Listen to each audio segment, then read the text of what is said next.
Problems. चलो start करते हैं। तो अब मैं आगे आगे की एक्सरसाइज स्टार्ट कर रहा हूँ। ठीक है, आगे की एक्सरसाइज देखते हैं हम। आगे की एक्सरसाइज किस पे बेस्ड है? आगे की एक्सरसाइज बेस्ड है इस वाले फॉर्मूले में। ठीक है, E equals to minus D V by D R, ये फॉर्मूला था। और एक जो मैंने इलेक्ट्रिक फील्ड का फॉर्मूला बताया था, तो ये x कंपोनेंट हो गया, ये y कंपोनेंट हो गया और ये z कंपोनेंट हो गया। अगर पूरा इलेक्ट्रिक फील्ड लिखना पड़ेगा तो एक साथ भी लिख सकते हो, minus del V upon del X I cap और ऐसे करके आगे भी पूरा। ठीक है, सब डिस्कस करते हैं। याद रखना, अगर E कांस्टेंट है, अगर इलेक्ट्रिक फील्ड कांस्टेंट है, तो E का फॉर्मूला हो जाता है v अपॉन डी। ये तभी रहता है जब इलेक्ट्रिक फील्ड कांस्टेंट है। ऐसे कैसे? क्योंकि E का फॉर्मूला है कितना, minus D V by D R. तो अगर मैं v का फॉर्म डी वी का फॉर्मूला देखूँ तो क्या हो गया, minus E dot D R. ठीक है, ये हो गया। और मैंने क्या किया, डॉट प्रोडक्ट लगता है वैसे, ध्यान रखना ई डॉट डी आर। अगर दोनों के बीच में एंगल 0 डिग्री है तो फिर मैग्नीट्यूड आ जाएगा, क्योंकि ई D are cos 0, dot product पता ना। अब इंटीग्रेट करता हूँ, यहाँ पे डी वी इंटीग्रेट हो जाएगा। मैंने बोल दिया गिवन क्या है मुझे, ई कांस्टेंट है। अगर E कांस्टेंट है मतलब इलेक्ट्रिक फील्ड कांस्टेंट है, यूनिफॉर्म इलेक्ट्रिक फील्ड है, तो याद रखना जब ये मैं ऐसा करूँगा ई डी आर के बीच में ये करूँगा तो E बाहर निकल जाएगा, इंटीग्रेट नहीं होगा। तो dv का इंटीग्रेशन आ जाएगा मेरे पास v, E बाहर आ गया, माइनस लगाओ, और dr का इंटीग्रेशन, और dr का इंटीग्रेशन क्या हो जाएगा, r। तो minus E into R, minus E into R. अभी नेगेटिव का काम क्या है, अभी नेगेटिव को भूल जाओ, अभी तो प्लस रहने दो। नेगेटिव का काम क्या है अभी थोड़ी देर में बताता हूँ। यानी ई इक्वल्स टू क्या आ जाता है, V equals to E into R आ जाता है। कब? याद रखना ये फॉर्मूला कब यूज होगा, जब ई कांस्टेंट है यूनिफॉर्म इलेक्ट्रिक फील्ड में। ई कांस्टेंट हो, ई की वैल्यू फिक्स्ड हो, 300 200 ऐसा कुछ दिया हो। यूनिफॉर्म इलेक्ट्रिक फील्ड समझ में आता है ना, जब लाइन्स ऐसे पैरेलल खींचती है। जब मैंने बोलता गैप्स कांस्टेंट रहता है, तब यहाँ पे ई कांस्टेंट रहता है। यूनिफॉर्म कौन बनाता है यूनिफॉर्म इलेक्ट्रिक फील्ड? हमने देखा था फर्स्ट चैप्टर में, जब एक शीट होती है, चार्ज शीट होती है, तो वो कुछ यूनिफॉर्म इलेक्ट्रिक फील्ड बनाता है। कितना बनाता है ये भी बताता है, सिग्मा अपॉन 2 एप्सिलॉन नॉट, ऐसा कुछ फॉर्मूला बताया था। ठीक है, तो ये यूनिफॉर्म इलेक्ट्रिक फील्ड इस पे बनती है, या दो शीट भी लगा लोगे तो वो भी बना देगी। बट याद रखना जब भी ई कांस्टेंट होगा तो V equals to E upon E into R, और ई इक्वल्स टू क्या हो जाएगा, V upon R. E equals to V upon R, ये वाला फॉर्मूला, आर को कई बार डी लिख देते हैं तो वी अपॉन, ये ध्यान रखना। ये कब होगा, जब इलेक्ट्रिक फील्ड कांस्टेंट है। अब यहाँ पे देखो क्या लिखा है, electric field between two parallel conductors. दो पैरेलल कंडक्टर्स लगे हुए हैं। ठीक है, अभी मैं यहाँ पे ये मिटाता हूँ। ठीक है, अब दो कंडक्टर से मान लो दो प्लेट्स हैं कंडक्टर्स की। एक प्लेट ये है पॉजिटिव, ठीक है, और एक प्लेट ये है नेगेटिव। पैरेलल प्लेट कंडक्टर बोलेंगे इसको, एक नेगेटिव प्लेट है। ठीक है, तो इलेक्ट्रिक फील्ड हमेशा कहाँ से कहाँ की तरफ होती है ये हमको पता होना चाहिए। इलेक्ट्रिक फील्ड हमेशा पॉजिटिव चार्ज से नेगेटिव चार्ज की तरफ होती है। और ये कैसी इलेक्ट्रिक फील्ड बनेगी, यूनिफॉर्म। और ये भी हमने जो लास्ट लेक्चर था मेरे फर्स्ट चैप्टर का लास्ट लेक्चर, अगर आप लोगों ने देखा तो उसमें बताया था इसके सेंटर में इलेक्ट्रिक फील्ड कितनी होती है, sigma upon epsilon naught. Two epsilon naught नहीं, टू एफ साइलेंट नॉट तो सिर्फ एक शीट की वजह से होता है, sigma upon epsilon naught दो प्लेट की वजह से होता है। ठीक है, इतना। तो अगर क्योंकि ये कांस्टेंट है तो कांस्टेंट होगा तो ये फॉर्मूला लग जाएगा। तो याद रखना, अगर कांस्टेंट नहीं है तो फिर v कैसे निकालेंगे, ये वाले फॉर्मूले से। अगर कांस्टेंट नहीं है तो फिर ये वाला लगाना पड़ेगा। अच्छा, माइनस क्या बताता है, माइनस या e equals to minus D V by D R क्या बताता है, तो ये समझना भी बहुत इंपॉर्टेंट है इस लेक्चर को स्टार्ट करने से पहले। ठीक है, और इस लेक्चर में भी बहुत बार समझ में आ जाएगा। तो ये लेक्चर्स बड़े इंपॉर्टेंट रहते हैं न्यूमेरिकल वाले, और जब तक आप वापस खुद नहीं करोगे तो कोई मतलब नहीं है, फिर मेरे बताने से थोड़ी काम चलेगा सब। ठीक है, चलो पेज में करता थोड़ा। तो देखो ये एक पॉजिटिव चार्ज है, ठीक है, इसमें से कुछ इलेक्ट्रिक फील्ड निकल रही है, ऐसे निकलेगी, पॉजिटिव चार्ज से इलेक्ट्रिक फील्ड निकलती है। अब मैं यहाँ पे दो पॉइंट्स की बात करता हूँ, ए पॉइंट और एक बी पॉइंट। अब बताओ ए और बी में से पोटेंशियल किसका ज़्यादा है, ए पॉइंट का पोटेंशियल ज़्यादा है या बी पॉइंट का पोटेंशियल ज़्यादा है? ऑब्वियसली आपको पता है ए पॉइंट का पोटेंशियल ज़्यादा है क्योंकि ए पॉइंट कम डिस्टेंस पे है और बी पॉइंट ज़्यादा डिस्टेंस पे है, ठीक है। और वैसे क्योंकि बी ए का फॉर्मूला क्या होता है, वी ए हो जाएगा के क्यू अपॉन आर ए, और वी बी क्या होगा, के क्यू अपॉन आर बी। तो आर बी क्योंकि बड़ा है तो वी बी छोटा होगा और वी ए बड़ा होगा। अब आप यहाँ पे देख रहे हो इलेक्ट्रिक फील्ड की डायरेक्शन क्या है, ये है इलेक्ट्रिक फील्ड की डायरेक्शन, ये इलेक्ट्रिक फील्ड इस डायरेक्शन में। और जैसे जैसे मैं इस डायरेक्शन में जा रहा हूँ वी इंक्रीज हो रहा है या फिर वी डिक्रीज हो रहा है, चेंज तो हो रहा है। जैसे जैसे मैं इलेक्ट्रिक फील्ड के साथ चलता हूँ, मैं इस लाइन में चल रहा हूँ, धीरे धीरे आगे बढ़ता जा रहा हूँ, तो मेरा पोटेंशियल चेंज हो रहा है ना। ए पॉइंट पे अलग पोटेंशियल है, इस पॉइंट पे अलग है, इस पॉइंट पे अलग है, यानी there is a change in potential, यानी डेल्टा वी चेंज हो रहा है, पोटेंशियल चेंज हो रहा है जब मैं इलेक्ट्रिक फील्ड की डायरेक्शन में जा रहा हूँ। क्या वो पॉजिटिव चेंज है, यानी पोटेंशियल बढ़ रहा है, या पोटेंशियल कम हो रहा है? तो पोटेंशियल धीरे धीरे धीरे धीरे क्या हो रहा है, कम, ठीक है। तो वो जो इलेक्ट्रिक फील्ड की डायरेक्शन में पोटेंशियल क्या होता है, कम। तो इसीलिए E इक्वल्स टू क्या होता है, delta V upon delta R. R क्या है, डेल्टा आर, ये डेल्टा आर है। और यहाँ से यहाँ इन दोनों पॉइंट के बीच में कुछ पोटेंशियल चेंज हुआ होगा, ठीक है। अभी E को कांस्टेंट मान रहे, मान लो E को जो भी रखा, तो E equals to delta V upon delta R. But आगे माइनस लग जाता है, माइनस क्यों लगा, क्योंकि जो डेल्टा वी है वो क्या है, नेगेटिव। जो चेंज हो रहा है पोटेंशियल में वो पॉजिटिव चेंज नहीं हो रहा, नेगेटिव चेंज हो रहा है। यानी इलेक्ट्रिक फील्ड की डायरेक्शन में जब आप चलते हो, ये बात मेरी दिमाग में बैठा लो कि जब भी इलेक्ट्रिक फील्ड की डायरेक्शन में चलते हो, अगर मैं इसकी डायरेक्शन में चलूंगा तो पोटेंशियल हमेशा क्या होगा, इंक्रीज होगा, इंक्रीज होगा हमेशा। और अगर मैं इलेक्ट्रिक फील्ड की अपोजिट डायरेक्शन में चलता हूँ, अगर मैं यहाँ से यहाँ जाता हूँ, तो पोटेंशियल हमेशा क्या होगा, डिक्रीज होगा, ठीक है, डिक्रीज। डिक्रीज डिक्रीज कब होगा, जब मैं पोटेंशियल इलेक्ट्रिक फील्ड के अपोजिट डायरेक्शन में चलता हूँ। अगर मैं एक पॉइंट से दूसरे पॉइंट पे जाता हूँ और इलेक्ट्रिक फील्ड के अपोजिट डायरेक्शन में जाता हूँ, तो याद रखना पोटेंशियल हमेशा बढ़ेगा। मान लो ये सी और ये डी है, मुझे नहीं पता ये क्यू कुछ नहीं बनाता, बताओ, मैं क्यू ये बनाता ही नहीं, मैंने बस एक डायग्राम बना रखा है, मान लो ये डायग्राम बना रखा है। और मैंने आपसे दो पॉइंट पूछे, मैंने दो पॉइंट पूछे, यहाँ पे दो पॉइंट बने हुए हैं, एक पॉइंट है ये ए, एक पॉइंट है बी, एक पॉइंट है सी। और ये यूनिफॉर्म इलेक्ट्रिक फील्ड है, याद रखना कैसी इलेक्ट्रिक फील्ड है, यूनिफॉर्म। याद रखना पोटेंशियल तभी चेंज होगा जब इलेक्ट्रिक फील्ड की डायरेक्शन के तरफ जाओगे, इलेक्ट्रिक फील्ड की अपोजिट डायरेक्शन में जाओगे। अगर मैंने बोला मान लो मैं सी से बी की तरफ जा रहा हूँ, तो बताओ मुझे कुछ वर्क करना पड़ेगा क्या? तो आंसर है नो। क्यों?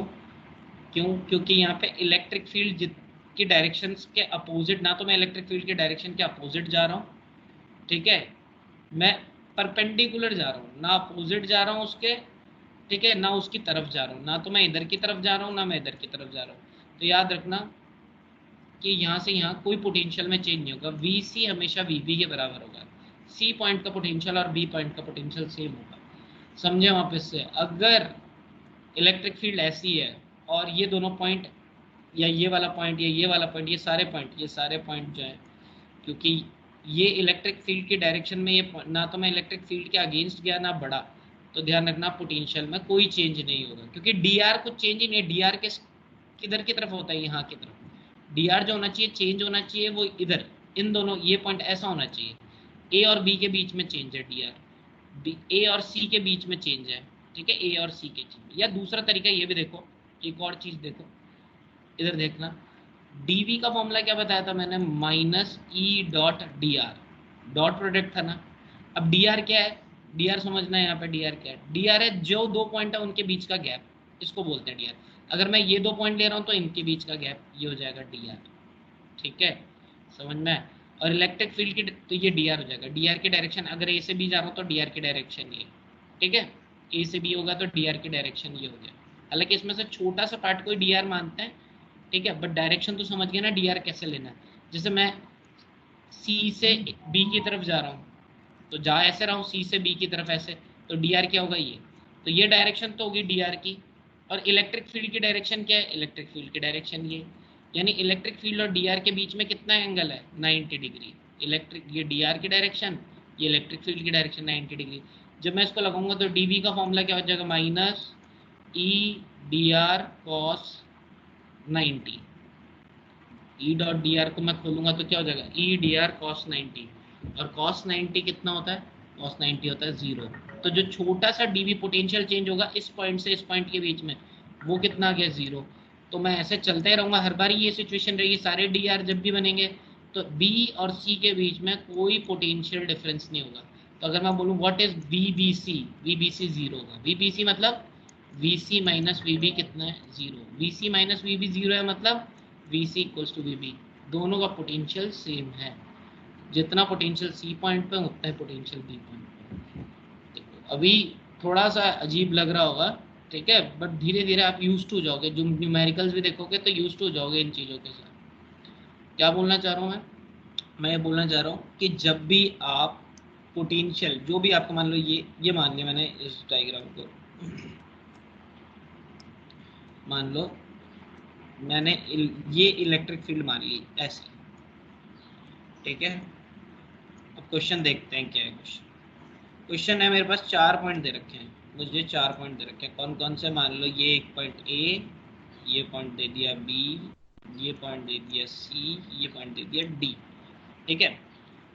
वी ए डी का मतलब क्या है, वी ए डी का मतलब ये है कि जब मैं ए से डी की तरफ जाऊंगा, ठीक है, एक कूलम के चार्ज को लेके, तो मुझे कितना वर्क करना होगा, यही होता है।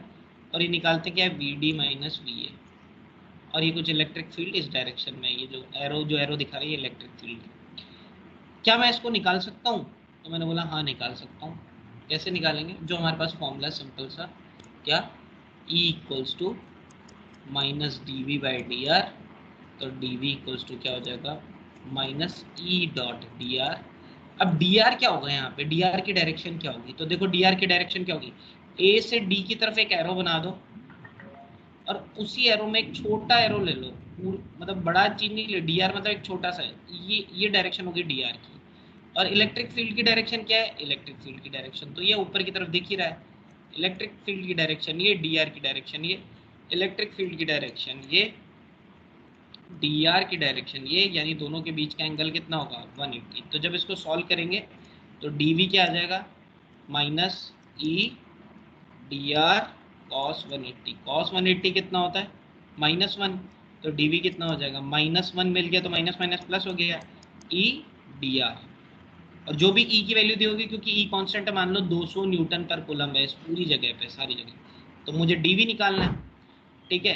अब ये गैप, मान लो इन दोनों पॉइंट्स के बीच का गैप कितना है 5 मीटर, तो मुझे डी वी कितना निकलेगा, तो मैं इंटीग्रेट कर देता हूँ यहाँ पे डी वी और यहाँ पे ई डी आर, ठीक है। ई तो बाहर आ जाएगा, डी वी का इंटीग्रेशन तो वी आ गया, ई तो बाहर आ जाएगा और ई की वैल्यू है 200, और मैं किसको इंटीग्रेट करूंगा, डी आर, तो ये सारे डी आर ऐड करूंगा तो कितना मिल जाएगा, 5 मिल जाएगा, डी आर की जगह कितना लिखूंगा 5, तो 200 इंटू 5 100 आ जाएगा। ये 100 क्या है मेरे पास, वी ए डी। क्वेश्चन ऐसे सॉल्व करेंगे, अभी तो हम पहुंचे नहीं बट मैं समझा रहा हूँ आपको। अब यही केस अगर मैं वी ए बी निकालना होता मुझे, वी ए बी, ठीक है। अभी देखो नया नया है तो बार बार दिक्कत होगी, कोई दिक्कत नहीं है, बार बार समझते रहना है। और वीडियोस इसीलिए मैं यूट्यूब पे डाल रहा हूँ कि वापस एक बार रिवाइज करो उसको, अगर आप वापस देखोगे नहीं तो फिर भूल जाओगे, ठीक है। नया है इसलिए हम भूल जाते हैं, प्लीज़ उनको रिवाइज करो। जैसे अब मेरे को क्वेश्चन आ गया इसी पे क्वेश्चन क्या है मेरे पास, हाँ मान लो ये पूछ लिया मुझसे वी ए बी, तो वी ए बी क्या होगा, तो पहले एक लाइन बना लो ए से बी की तरफ, वो एरो की तरफ। इसमें डी आर क्या होगा, डी आर एक छोटा सा इसी डायरेक्शन पे, ये डी आर की डायरेक्शन होगी, और ई की डायरेक्शन क्या होगी, ई, ठीक है। वी ए बी निकालना मुझे, वी ए बी कैसे निकालूंगा, तो मैं ये वाला फॉर्मूला यूज़ करूँगा, पहले लिखूंगा E equals to minus D V D R, पहले छोटा सा डी वी निकालूंगा यहाँ पे जो भी पोटेंशियल में चेंज हो रहा है इधर, और क्या हो जाएगा, फॉर्मूला क्या हो जाएगा डायरेक्टली, अब ये वाला फॉर्मूला याद रख लो, minus E dot D R, आगे माइनस बी, ठीक है। और अगर मैं खोलूंगा तो क्या हो जाएगा इसको आगे, तो ई का मैग्नीट्यूड डी आर का मैग्नीट्यूड इंटू कॉस, और कॉस कितना एंगल है दोनों के बीच में, ये ई की डायरेक्शन और ये डी आर की डायरेक्शन, दोनों के बीच में 90, तो आगे कॉस 90, और कॉस 90 क्या होता है 0, कॉस 90 कितना हो गया 0, तो ये 0 हो गया, यानी डी वी 0 हो गया, और अगर मैं इंटीग्रेशन भी करूँगा डी वी का तो वो भी ज़ीरो ही रहेगा, यानी वी ए बी कितना है, zero. V A B zero है, मतलब ए और बी का पोटेंशियल सेम है, कोई पोटेंशियल डिफरेंस नहीं है। ठीक है, समझ में आ रहा है सबको? तो ये इस टाइप से कुछ क्वेश्चंस करेंगे हम, ये फॉर्मूला समझना है अपने को कि कब यूज़ करना है, कैसे यूज़ करना है। तो चलते हैं। और माइनस का मैंने आपको इशू बता दिया था कि, और इससे देखो अभी जब मैंने वी ए डी निकाला था, पॉजिटिव आया था या नेगेटिव आया था, तो आंसर आया था +100। अब +100 आएगा, कैसे आएगा यही समझ लो। वी ए डी क्या होगा, V D minus V A. अब बताओ वी डी बड़ा है या वी ए बड़ा है? ऑब्वियसली ये इलेक्ट्रिक फील्ड की डायरेक्शन क्या है, ढंग से देखना। अब यहाँ पे इलेक्ट्रिक फील्ड की डायरेक्शन है ये ऊपर की तरफ, 2 पॉइंट है, डी पीछे है, ए आगे है। मैं ए से डी जा रहा हूँ, यानी इलेक्ट्रिक फील्ड के अगेंस्ट जा रहा हूँ, इलेक्ट्रिक फील्ड की डायरेक्शन के अगेंस्ट जा रहा हूँ। तो पोटेंशियल बढ़ेगा या कम होगा? बढ़ेगा। तो अगर डी पॉइंट का पोटेंशियल ज़्यादा होगा और ए पॉइंट का पोटेंशियल कम होगा, जब भी मैं इलेक्ट्रिक फील्ड के अगेंस्ट जाऊँगा, तो obviously V D minus V A कैसा आएगा, पॉजिटिव। और देखो पॉजिटिव ही आया। ठीक है, तो आपका आंसर अपने आप पॉजिटिव नेगेटिव अपने आप आ जाएगा। ठीक है, आप चीज़ों को ढंग से ध्यान रखोगे। ठीक है, ये माइनस माइनस आपको कब लगाना है, क्या लगाना है, वो बात की बात है, वो आप देख लोगे, आप अपने आप समझ जाओगे कैसे कैसे करोगे। ठीक है, चलो क्वेश्चंस पे आते हैं जल्दी से अब, जो आज की क्लास में करना है। और ये बड़ी इंपॉर्टेंट एक्सरसाइज है। ठीक है, कॉम्पिटिशन वाइज भी और वैसे भी कंसेप्ट बनाने के लिए भी। चले आगे चलते हैं। तो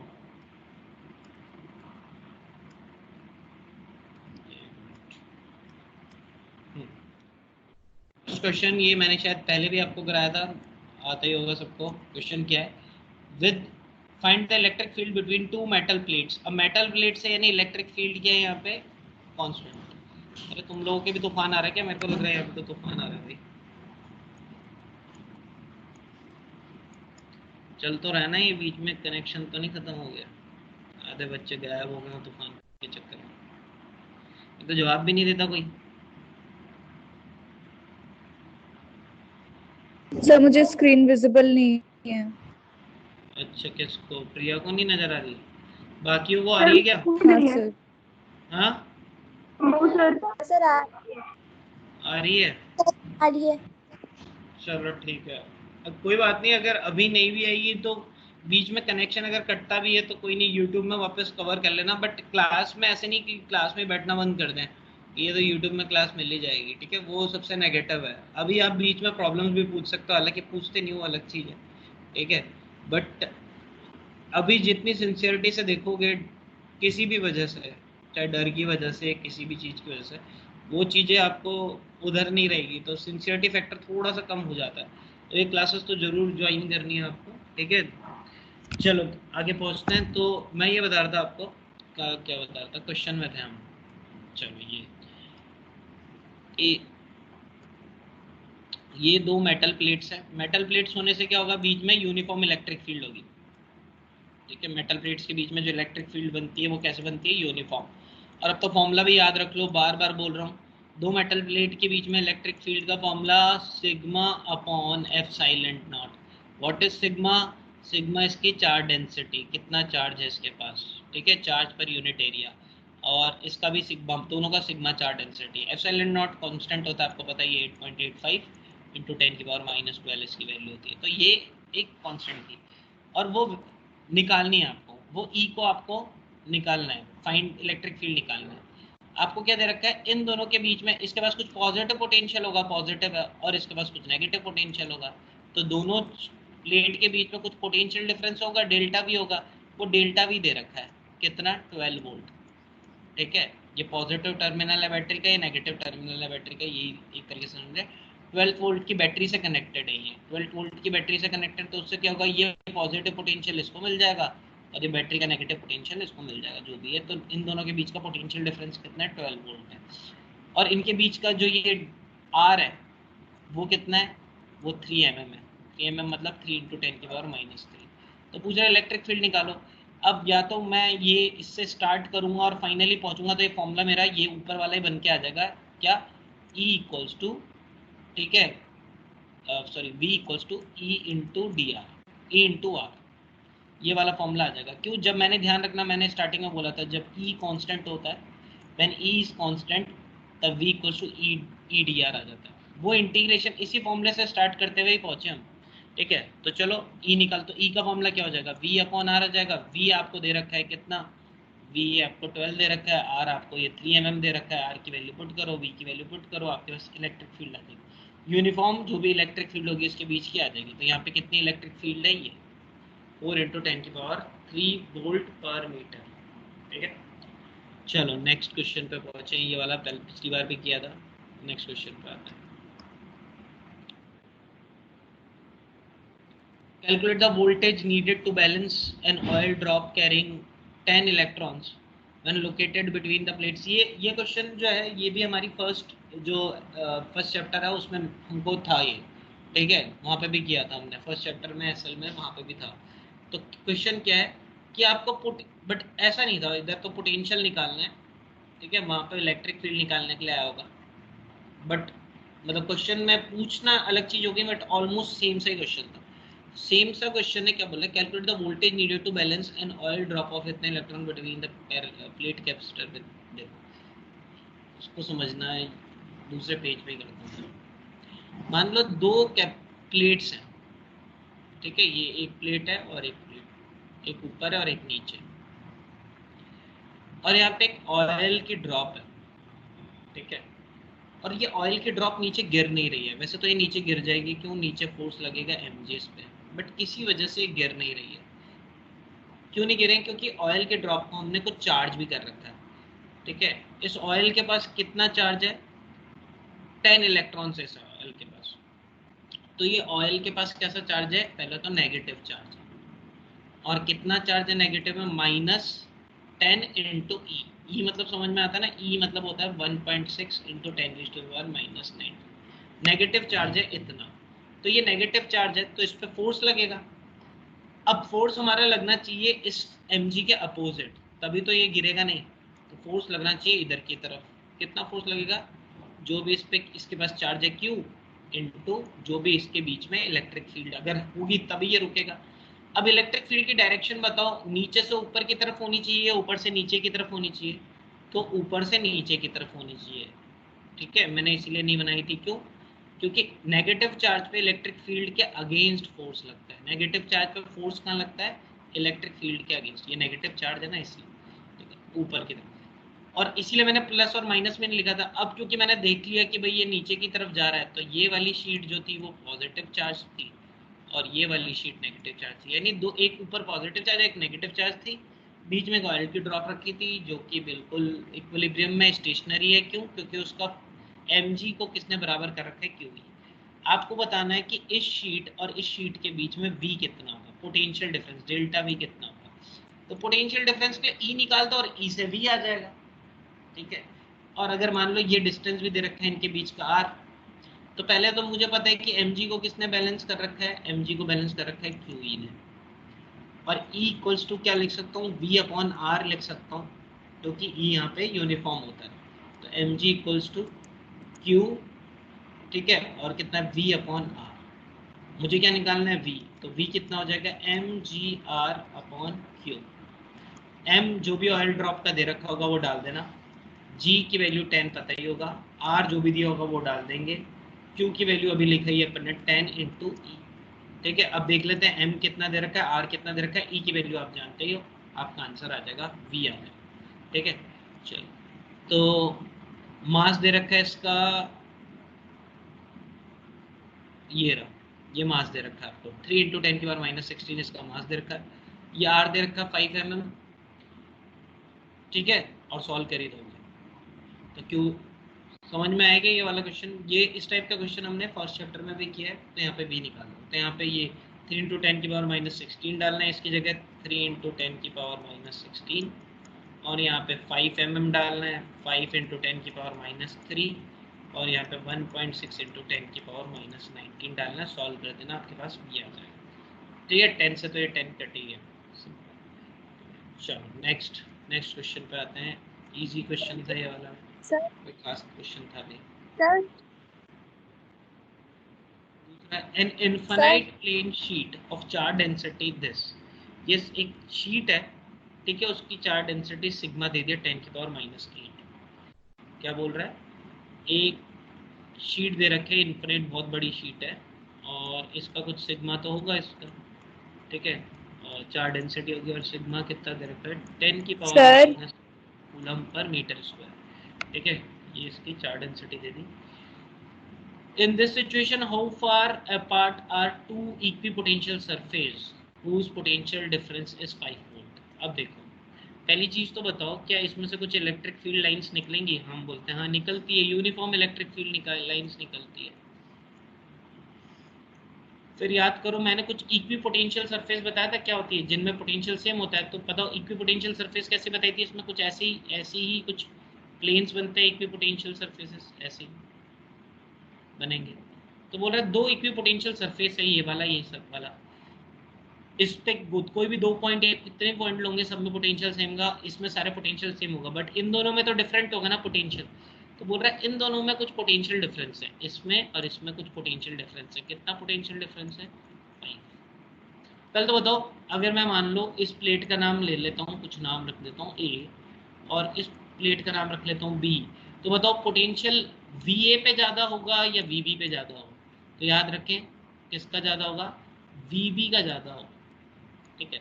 जैसे जैसे हम इलेक्ट्रिक फील्ड की डायरेक्शन क्या है, ये इस डायरेक्शन में इलेक्ट्रिक फील्ड, जैसे जैसे हम इलेक्ट्रिक फील्ड की डायरेक्शन में चलते हैं तो पोटेंशियल कम होता है, तो वी बी ज़्यादा होगा। तो V B minus V A यानी वी ए बी क्या होगा, V B minus V A, वो दे रखा है आपको 5 वोल्ट, ठीक है।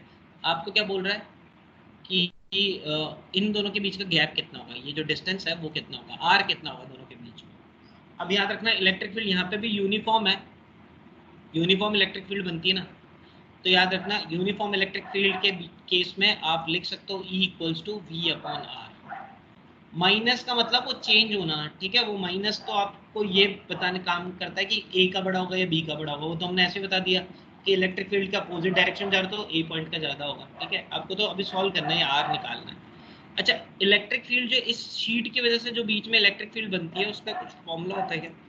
तो मैंने बताया था सिग्मा अपॉन एप्सिलॉन नॉट। तो आपको आर निकालना है, ई की वैल्यू वी अपॉन आर है, आर की वैल्यू हो जाएगी वी अपॉन ई। वी आपको गिवन है, हाँ, ई गिवन नहीं है तो ई निकाल लोगे, ई कितना हो जाएगा sigma upon epsilon not, epsilon not ऊपर चल जाएगा तो आर कितना हो जाएगा 5, एप्सिलॉन नॉट की वैल्यू 8.85 इंटू 10 की पावर माइनस 12, और सिग्मा की वैल्यू यहाँ डाल दो 10 की पावर माइनस 8, और इसको सॉल्व कर दो, जो भी है -4 आएगा, और इसको जो भी करके सॉल्व कर देना, आंसर आ जाएगा, ठीक है। इतना गैप आ जाएगा दोनों के बीच में, तो बहुत ही सिंपल था, आपको कुछ नहीं करना था, ई की जगह आपको बस सिग्मा अपॉन एप्सिलॉन नॉट डालना था, आर आपको निकालना था, वी आपको गिवन था, ई गिवन नहीं था बट सिग्मा गिवन था, तो सिग्मा अपॉन एप्सिलॉन नॉट से आप ये निकाल लो, ठीक है। तो ये था क्वेश्चन। चलो नेक्स्ट क्वेश्चन पे पहुंचते हैं। तो ये सॉल्व कर देना, ये देखो ई दे रखा है डेल्टा वी अपन, देखो माइनस नहीं लगाया, तो माइनस मतलब वो आपको सिर्फ ये पता करने के लिए काम में आता है कि ज्यादा कहाँ होगा। तो हमेशा याद रखना इलेक्ट्रिक फील्ड में जैसे जैसे जाओगे पोटेंशियल कम होता है, ठीक है। तो अगर आप उसकी डायरेक्शन में जा रहे हो तो पोटेंशियल कम होता जाएगा, अगर उसके अपोजिट जा रहे हो तो पोटेंशियल बढ़ रहा होगा, ठीक है। तो हमको मैग्नीट्यूड से ही काम था, हमने वो किया, ई की जगह सिग्मा अपॉन, और सॉरी मेरे से एक गलती हो गई, सिग्मा अपॉन 2 एप्सिलॉन नॉट आएगा, 2 लगाना भूल गया, और 2 भी ऊपर चला जाएगा, ठीक है। सिग्मा अपॉन एप्सिलॉन नॉट तो दो प्लेट्स होते हैं तो उनके बीच में होता है, सिंगल प्लेट में सिग्मा अपॉन 2 एप्सिलॉन नॉट होता है, ठीक है। तो मिस्टेक हो गई यहाँ पे, ध्यान रखना सिग्मा अपॉन 2 एप्सिलॉन नॉट लगेगा, सिग्मा अपॉन 2 एप्सिलॉन नॉट, ठीक है। सिग्मा अपॉन एप्सिलॉन नॉट जब दो प्लेट, एक पॉजिटिव और एक नेगेटिव, तब उनके बीच में जब होता है तब होता है सिग्मा अपॉन एप्सिलॉन नॉट, और सिर्फ एक ही प्लेट है उसकी वजह से जो इलेक्ट्रिक फील्ड बनती है वो सिग्मा अपॉन 2 एप्सिलॉन, तो ये थोड़ा सा ध्यान रखना। चलो नेक्स्ट क्वेश्चन पे पहुंचते हैं। नेक्स्ट क्वेश्चन क्या बोल रहा है, a spark passes in air when the potential gradient. अच्छा, ये ग्रेडियंट वर्ड याद रखना, ये हमने 11th क्लास में भी डिस्कस किया था, जब भी किसी चीज के आगे ग्रेडियंट लगा होता है, ग्रेडियंट, जैसे मैंने बोला पोटेंशियल ग्रेडियंट, वर्ड आया पोटेंशियल ग्रेडियंट, इसका मतलब पोटेंशियल मतलब v dv by dr upon dr हो जाता है। जैसे वेलोसिटी ग्रेडियंट कहाँ पढ़ा था हमने, वेलोसिटी ग्रेडियंट पढ़ा था जब हम विस्कोसिटी पढ़ते थे, उसके फॉर्मूले में आता था वेलोसिटी ग्रेडियंट। तो वेलोसिटी ग्रेडियंट क्या होता था, वेलोसिटी मतलब dv अपॉन dr। ये तो वोल्टेज की बात कर रहा हूँ, ये वेलोसिटी है। या कुछ भी आपका फोर्स ग्रेडियंट आ गया, force gradient, force gradient, force gradient की वैल्यू क्या होगी, D F upon D R. Pressure gradient, pressure gradient मतलब D P upon D R. तो जब भी ग्रेडियंट वर्ड यूज हो जाए तो अपॉन डी आर, ठीक है, याद रखना। चलो, तो यहाँ पे भी कुछ ग्रेडियंट लिखा हुआ है कि आपको क्या दे रखा है, आपको पोटेंशियल ग्रेडियंट दे रखा है, ठीक है। तो ये लिखा है the spark passes in air, किसी एयर में कुछ स्पार्क हो रहा है, कुछ चिंगारी निकल रही है, ठीक है, चल रही है, और एयर में पोटेंशियल ग्रेडियंट कितना है, इतना 3 × 10⁻⁶। पोटेंशियल ग्रेडियंट आपको कितना दे रखा है, यानी dV अपॉन dr कितना दे रखा है, 3 × 10⁶, ठीक है, ये आपको दे दिया। What must be radius of insulated metal sphere, आपको रेडियस पूछ रहा है। अगर पोटेंशियल क्या है, which can be charge to a potential of इतना volt before sparking into air. मान लो एक ये स्फीयर दे रखा है, ठीक है, और एयर में ये पोटेंशियल डिफरेंस चल रहा है, किसी वजह से एयर में इलेक्ट्रिक फील्ड, देखो एयर में आपने देखा बिजली गिरती है, बहुत केसेस में आपने देखा होगा कि भाई क्या होता है कि हम देखते हैं आसमान से बिजली नीचे गिरती है। तो आसमान से बिजली क्यों नीचे गिरती है, तो देखो ये आसमान में क्या होते हैं, बादल, ठीक है, और ये बादल क्या करते हैं, एक दूसरे को रब करते रहते हैं जब चलने लगते हैं बारिश के टाइम पे। तो रबिंग की वजह से क्या होता है, पढ़ा है हमने फर्स्ट चैप्टर में, चार्ज हो जाता है, ठीक है, चार्ज हो जाता है, चार्ज हो गया तो यहाँ पे कुछ, जैसे ही चार्ज हो गया तो यहाँ पे कुछ पोटेंशियल क्रिएट हो जाएगा, क्या हो जाएगा, यहाँ पे कुछ पोटेंशियल क्रिएट आसमान में, और नीचे जमीन है, जमीन का पोटेंशियल हमेशा जीरो रहता है। अब यहाँ पे कुछ पॉजिटिव पोटेंशियल आ गया, यहाँ पे कुछ जीरो पोटेंशियल है, तो क्या इन दोनों के बीच में कुछ पोटेंशियल डिफरेंस है क्या, कुछ डेल्टा वी है क्या, डेल्टा वी होगा।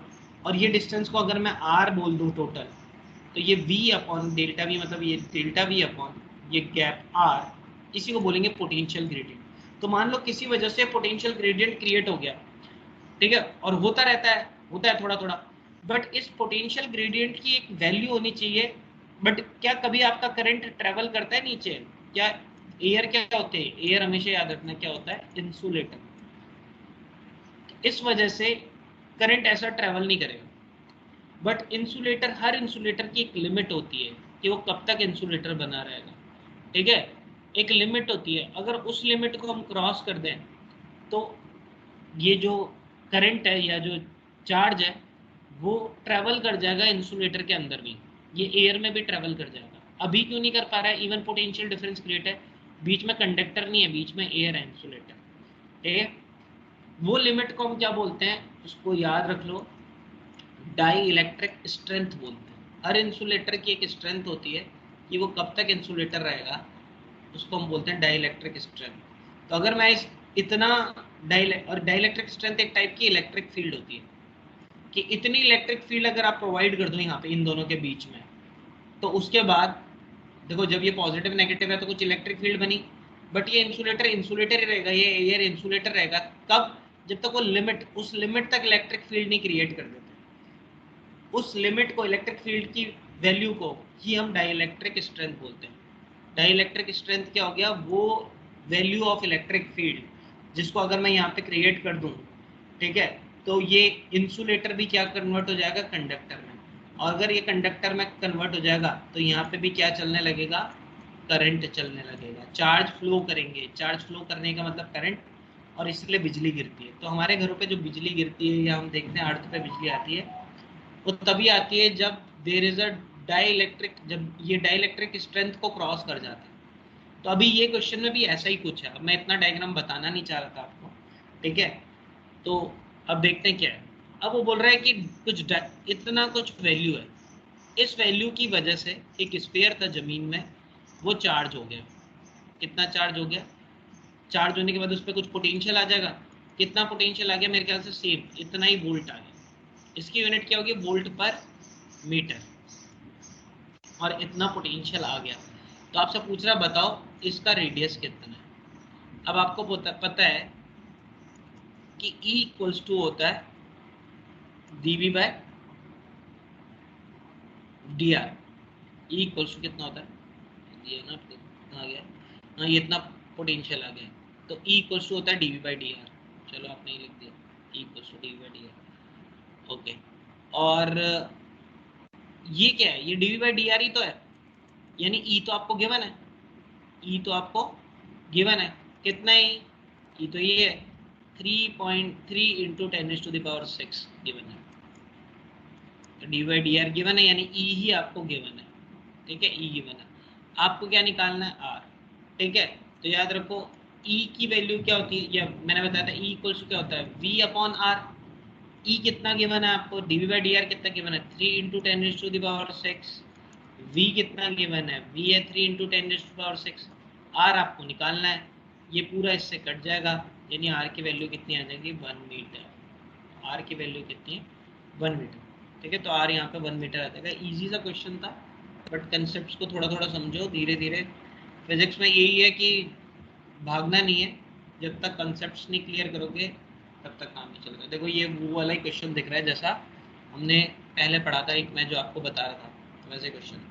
क्या बोल रहा है, एक यूनिफॉर्म इलेक्ट्रिक फील्ड है जिसकी वैल्यू है 300 न्यूटन पर कूलम। ये इलेक्ट्रिक फील्ड है और इसमें E कितना है 300 न्यूटन पर कूलम, ये इलेक्ट्रिक फील्ड है। ठीक है, और 3 पॉइंट है, एक पॉइंट है ये वाला A, ठीक है, इसके कोऑर्डिनेट्स दे रखे हैं B, इसके कोऑर्डिनेट्स ये दे रखे हैं C, इसके कोऑर्डिनेट्स ये दे रखे हैं। पहली चीज तो A और B के बीच में क्या कोई पोटेंशियल डिफरेंस होगा क्या, तो ध्यान रखना है A का पोटेंशियल और B का पोटेंशियल बराबर होगा। पोटेंशियल कम या ज्यादा तभी होगा जब आप इलेक्ट्रिक फील्ड लाइंस के डायरेक्शन में जाओगे या उसके अपोजिट जाओगे।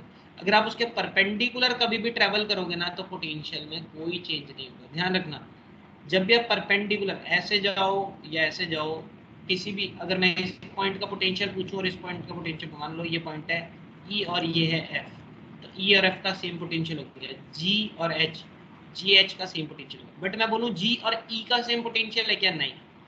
और मेरा क्वेश्चन है बताओ पोटेंशियल जी का ज्यादा है या पोटेंशियल ई का ज्यादा है, तो कैसे चेक करोगे, आप जब जी तक गए ई से जी की तरफ, तो आपको थोड़ा सा इलेक्ट्रिक फील्ड की तरफ जाना पड़ा। ठीक है, थोड़ा सा इधर जाना पड़ा ना, इधर की तरफ जाना पड़ा। मैं पेन चेंज करता हूँ। आप जब यहाँ से यहाँ गए तो थोड़ा सा आपको इस तरफ जाना पड़ा, इस तरफ, ठीक है, इस तरफ जाना पड़ा। जब इधर की तरफ आप जाओगे तो आपका पोटेंशियल कम होगा, याद रखना। इलेक्ट्रिक फील्ड की तरफ जाओगे तो पोटेंशियल कम होगा, तो जी का पोटेंशियल कम होगा, ई का पोटेंशियल ज्यादा।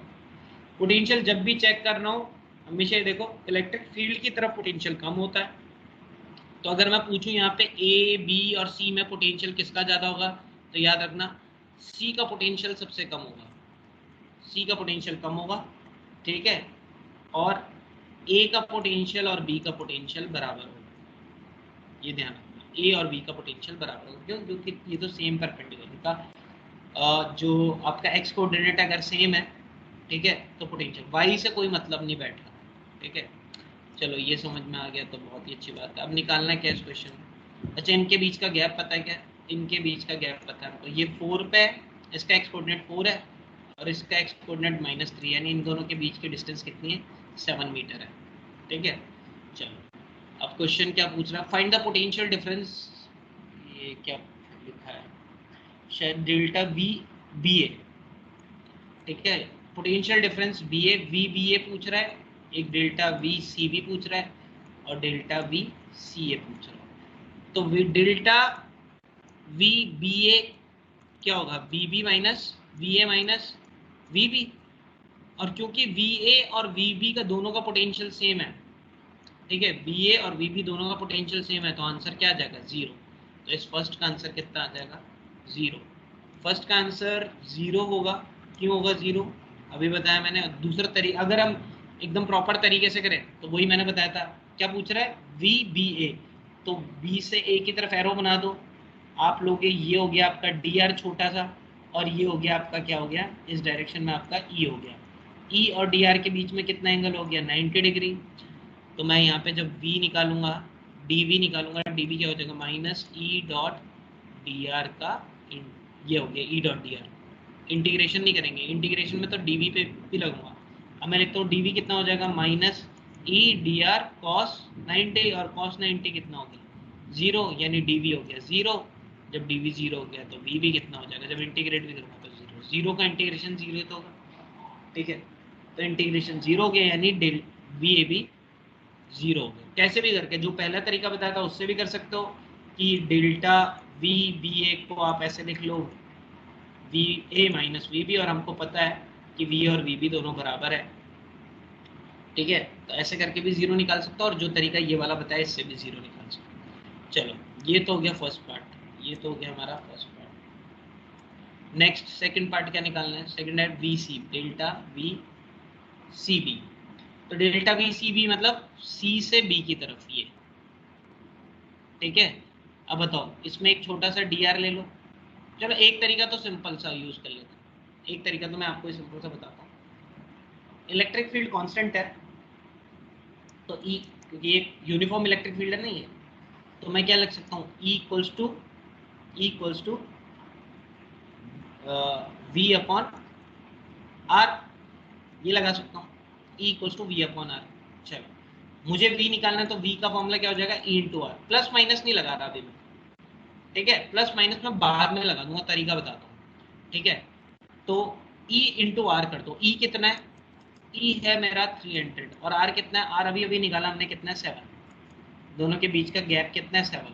ई 300 इंटू 7 कितना आ गया? 2100 वोल्ट इतना आ गया। अब आंसर पॉजिटिव होगा या नेगेटिव? तो बहुत ही सिंपल, आप देख लोगे। आपको क्या निकालना है? Delta V C B. Delta V C B क्या होगा? V B minus V C. Delta V C B क्या हो जाएगा? V B minus V C. अब मैं आपसे पूछता हूँ, बताओ वी बी बड़ा है या वी सी बड़ा है? जल्दी से आंसर बताओ कि वी बी बड़ा है या वी सी बड़ा है। अब इलेक्ट्रिक फील्ड किस डायरेक्शन में है? इस डायरेक्शन में। ठीक है, तो वी बी बड़ा होगा। जब आप इलेक्ट्रिक फील्ड के डायरेक्शन में चलते हो तो पोटेंशियल गिरता है, तो वी भी बड़ा होगा, यानी ये आंसर कैसा आएगा? पॉजिटिव। तो आगे प्लस लगा दो। ठीक है, ये तरीका सीख लो। तो पहले तो नॉर्मल प्लस माइनस भूल जाओ, ये लगा दो। E equal to V upon R लगा दिया, वी अपॉन आर लगा दिया। अब आपको निकालना क्या था? वी किसके बीच में निकालना था? वी सी बी निकालना था। वी सी बी मतलब वी बी माइनस वी सी।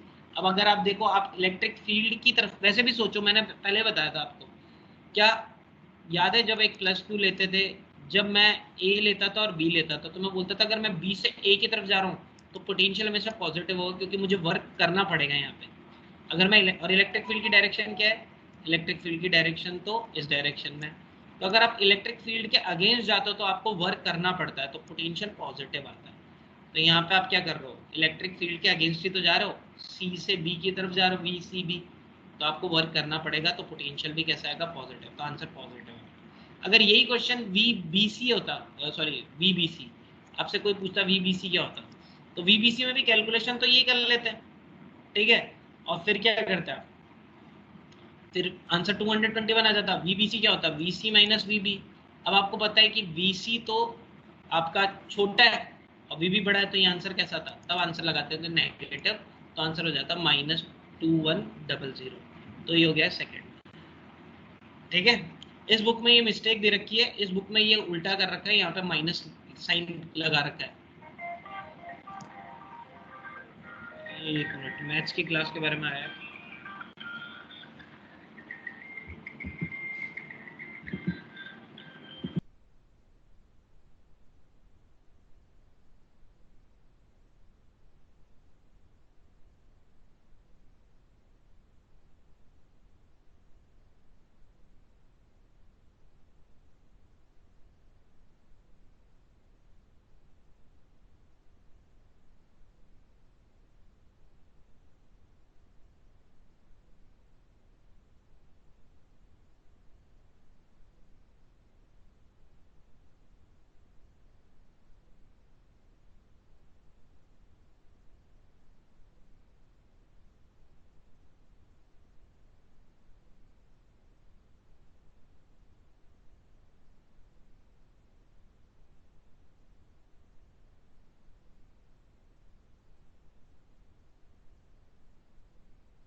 5:30 बजे मैथ्स की क्लास है। ठीक है, तो उसी के बारे में डिस्कशन हुआ। तो कहाँ थे हम? चलो ये अभी लास्ट ही न्यूमेरिकल रखेंगे ये वाला, ठीक है, फिर अपन कैपेसिटर के बारे में पढ़ेंगे। तो ये कर रहे थे हम। चलो इसको सॉल्व करते हैं। नेक्स्ट मैं बोला था इस बुक में जो आंसर है वो उल्टा लिखा हुआ है, इसका आंसर दे रखा है -2100, जबकि आंसर क्या होगा प्लस। वैसे भी सोचो, जब आप सी से बी की तरफ जाओगे तो आपको वर्क पॉजिटिव ही करना पड़ेगा, इलेक्ट्रिक फील्ड के अगेंस्ट आपको वर्क करना पड़ता है, ठीक है, तो पॉजिटिव आएगा। ठीक है, नेगेटिव कब होता है? जब इसी के साथ ही चल जाता है, चार्ज अपने आप भाग जाता है, ठीक है, तो ये पॉजिटिव आंसर आएगा। अब आंसर है VCA, तो VCA भी वही होगा। देखो अभी आपको पता चल गया V डेल्टा VCB क्या है, डेल्टा VCB है VB माइनस VC, ठीक है। और क्या VB की जगह मैं क्या लिख सकता हूँ, VA लिख सकता हूँ, क्योंकि इन दोनों का पोटेंशियल सेम है, तो मैं लिख सकता हूँ यहाँ पे VA भी लिख सकता हूँ इसकी जगह। और माइनस VA माइनस VC क्या हो जाएगा, डेल्टा VCA। तो जो VCB की वैल्यू होगी वही VCA की वैल्यू होगी, ठीक है। ध्यान रखो, अगर मुझे यहाँ से यहाँ तक लेके आना है, हमने पढ़ा था कि इलेक्ट्रिक फील्ड कैसे होता है, कंजर्वेटिव फोर्स। तो यहाँ पे ये डिपेंड नहीं करता, यहाँ पे ये डिपेंड नहीं करता कि आप किस पाथ से लेके आए। अगर VCA निकालना है, मान लो मैं ऐसे लेके आ गया, कैसे लेके आ गया, मैं ऐसे लेके आ गया, पहले इतना लेके आया, पहले मैं इसको ऐसे लेके आया यहाँ से यहाँ, ठीक है, तो यहाँ पे कुछ मेरे को वर्क करना पड़ेगा, अभी अभी निकाला 200 इतना करना पड़ेगा। और B से A लेके आया तो कुछ वर्क करना पड़ेगा, नहीं, जीरो करना पड़ेगा, यानी पोटेंशियल कुछ है ही नहीं यहाँ पे। तो टोटल पोटेंशियल कितना हो जाएगा, इसको और इसको ऐड कर दो, ठीक है, तो आंसर आ जाएगा 2100, ठीक है। तो आंसर सेकंड का भी यही होगा। बट तरीका बताता हूँ थर्ड वाले को करने का तरीका, रियल तरीका क्या है एक्चुअल में, अगर कभी करना हो तो कैसे करेंगे इसको समझना भी, ठीक है, बहुत इंपॉर्टेंट है, ध्यान देना। कैसे करोगे VCA निकालने के लिए, तो C से A पे जाना है, इसको ज्वाइन कर दो, ठीक है, ये एरो हो गया। इसी एरो की डायरेक्शन में हमारा क्या हो जाएगा, DR। रियल तरीका ये होता है, शॉर्टकट्स तो बाद में देखेंगे। और इलेक्ट्रिक फील्ड की डायरेक्शन क्या है, ये हो गई इलेक्ट्रिक फील्ड की डायरेक्शन। इलेक्ट्रिक फील्ड इस डायरेक्शन में और DR इस डायरेक्शन में, समझ में आ रहा है?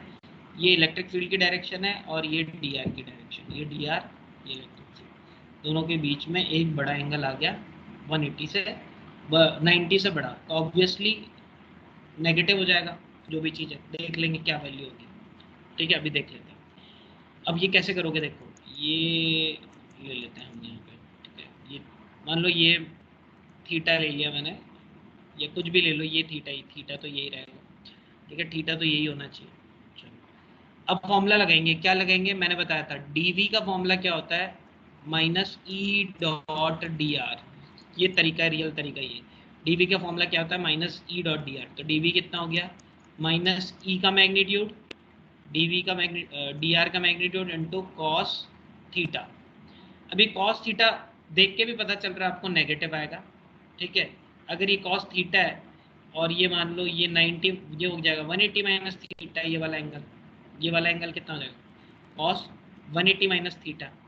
कॉस 180 माइनस थीटा की वैल्यू पता है क्या मेरे को, कॉस 180 माइनस थीटा की वैल्यू, कॉस 180 माइनस थीटा की वैल्यू क्या होगी, कॉस होता है क्या, बेस अपॉन, कॉस थीटा क्या होता है, बेस, बेस कितना है, बेस यहाँ से यहाँ तक कितना है 7 अपॉन हाइपोटेन्यूस, हाइपोटेन्यूस कितना आ जाएगा, ये तो था 7, ठीक है, ये तो था 7 और ये है आपका कितना 3, तो ये क्या हो जाएगा 7 का स्क्वायर 49 प्लस 9 यानी √58 हो जाएगा ये वाला, ठीक है, ये √58 हो जाएगा। तो इसकी वैल्यू भी सेम यही आएगी, बट माइनस में आएगी, नेगेटिव में आएगी, ठीक है। अगर मैं इधर से देखूँ कॉस, इसकी वैल्यू क्या होगी, एक मिनट इसको सॉल्व कर देता हूँ, पेज चेंज ही कर देता हूँ, ये लास्ट क्वेश्चन रहेगा हमारा। तरीका समझना, देखना, ये बहुत इंपॉर्टेंट, अगर ये समझ में नहीं आया तो क्वेश्चंस नहीं कर पाओगे और ना तो कंसेप्ट क्लियर हो पाएंगे कभी भी,